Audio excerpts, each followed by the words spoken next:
چې څوک په دې سوشل میډیا باندې په فیسبوک باندې په یوټیوب باندې په ټیک ټاک باندې غلطي ویډیوګانې کوي دا ډیره د خطرې خبره ده دا داسې ګناه ده چې دې له انتها نشته دی سبا به په دې قبر کې پروت وي مړ به یې ستا دا غلطې ویډیوګانې چې څومره خلک ګوري تا ته به عذابونه په دغې قبر کې میلاویږي نن ته په خپله ځوانۍ کې په خپل حسن کې په ځان باندې نه پوهېږي ته غلطې ویډیوګانې کوي دا ویډیوګان به ستا بچي سبا ګوري چې زما پلار او زما مور د 100 روپو دپاره کمې خبرې کړي دي زما پلار زما مور په دې سوشل میډیا باندې د 100 روپو دپاره د بدن کپړې لر کړي دي ستا به کم عزت د بچي سره پاتې شي چې سبا ستا بچي ستا دا ویډیوګانې ګوري ته به په کومو سترګو دې بچو ته خبرې کوي هره خبره په سوشل میډیا باندې داسې پرېږدوه چې سبا ستا دپاره صدقه جاریه وګرځي صدقه جاریه وګرځي زه مطمئن یم که زما بیان په دې باندې ځي الحمدلله دا مې د امید شته د رب نه چې سبا به په قبر کې پروت یمه مړ به یمه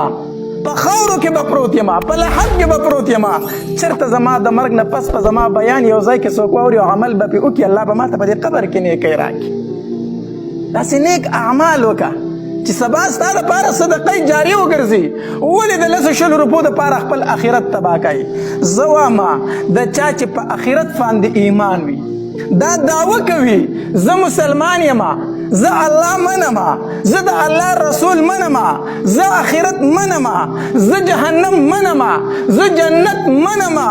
دا دعوه چې څوک کوي سوال نه پیدا کیږي چې په سوشل میډیا باندې د غلطي ویډیوګانې خورېږي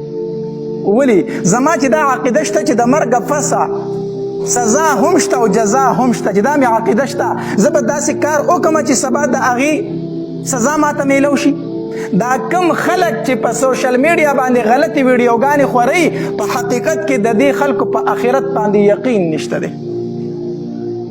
د دې خلکو په جنت او په جهنم باندې یقین نشته دی اگر چې په خوله به وایي زما په یقین شته دی خو که د ده یقین وی ده به داسې کار نه و کړی دی چې دا کارونه داسې کوي معلومیږي دا چې د ده په جهنم او جنت یقین نشته د د مرګ نه پس په دوباره ژوند یقین نشته که د یقین وی ده به داسې ویډیوګانې په دې قوم کې نه وي خورې کړي نو وی به ځان ته مسلمان د 100 روپو دپاره به د 100 روپو دپاره خپل عزت هم خرابوي د خپل کور والا عزت هم خرابوي خپل آخرت هم خرابوي وی مسلمان یم ولې صرف له 100 روپۍ راله را روانې دي د دې وجې نه حدیث مبارک کې راځي لا یبقى من الاسلام الا اسمه د اسلام به صرف نوم پاتې شي نوم چې په شناختي کارت کې به ورته مسلمان لیکلی شوی نه به ورله مونځ ورځي نه به د مونځ د رکعتونو نه خبر وي نه به د اسلام د ارکانو نه خبر وي لا یبقى من الاسلام الا اسم د اسلام نه به باقي پاتې نه شي مګر صرف نوم د اسلام به باقي پاتې شي